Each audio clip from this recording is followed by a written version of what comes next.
occupe illégalement des territoires congolais, tout comme la Russie a occupé des territoires ukrainiens.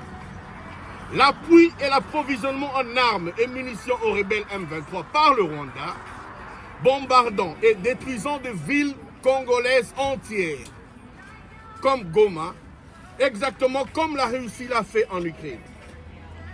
Des millions de Congolais sont déplacés, tués et traumatisés par une guerre injuste, exactement comme en Ukraine.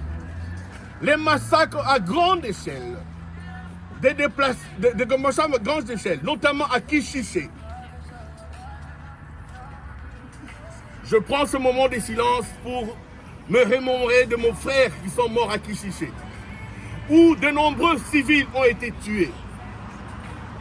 Les ressources naturelles, notamment les ressources stratégiques comme l'or, le coltan, le tungstène, l'étain de la République démocratique du Congo sont pillés pour enrichir un État voisin, qui est le Rwanda.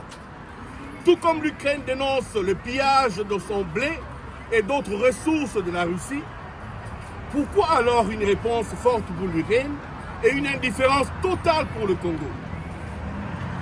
Pourquoi des sanctions envers la Russie et d'aide militaire pour l'Ukraine, mais la tolérance et hésitation diplomatique face à l'agression du Rwanda? L'impunité du Rwanda doit cesser aujourd'hui. Nous saluons la déclaration du G7 condamnant la montée de la violence en RDC. Mais cela ne suffit pas. Des déclarations et des condamnations sans action concrète ne suffisent pas et ne font qu'encourager l'agresseur, le Rwanda. Le Rwanda doit être tenu responsable, exactement comme la Russie.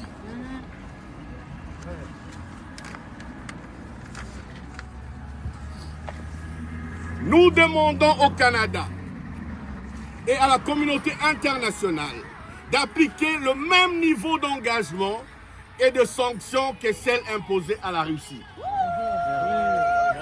Imposer des sanctions économiques et diplomatiques contre le Rwanda, y compris la suspension de tout soutien financier et commercial tant que l'agression contre la RDC continuera. Nous exigeons le retrait immédiat et inconditionnel des forces rwandaises du M23 et le respect de la souveraineté ainsi que de l'intégrité territoriale de la République démocratique du Congo. Nous soutenons la mise en place d'un tribunal international spécial pour juger les crimes de guerre en RDC et aux actions à la Cour pénale internationale sur ces crimes.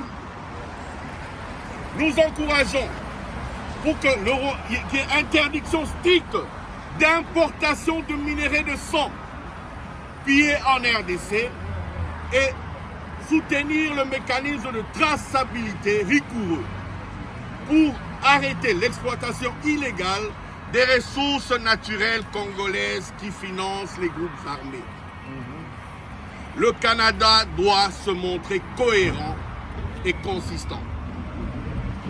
Le Canada ne peut pas défendre la souveraineté d'un pays tout en ignorant celle d'un autre. Il est temps d'agir et d'en finir avec le double standard.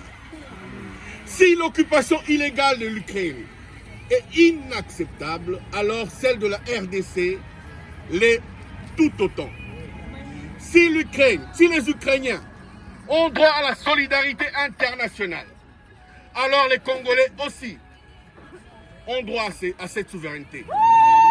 Si la Russie doit être sanctionnée, alors le Rwanda doit l'être aussi. Le gouvernement canadien, dont nous sommes citoyens, devrait faire preuve de courage politique et d'agir avec la même fermeté envers le Rwanda comme il l'a fait avec la Russie. Nous appelons tous les citoyens canadiens de tous bords, toutes les organisations de défense des droits de l'homme, toutes les personnes éprises de justice à exiger une réponse immédiate et ferme du Canada. L'histoire jugera ceux qui auront défendu la justice et ceux qui auront choisi l'inaction et la complicité tacite par le silence. Pour la diaspora congolaise, plusieurs organisations congolaises.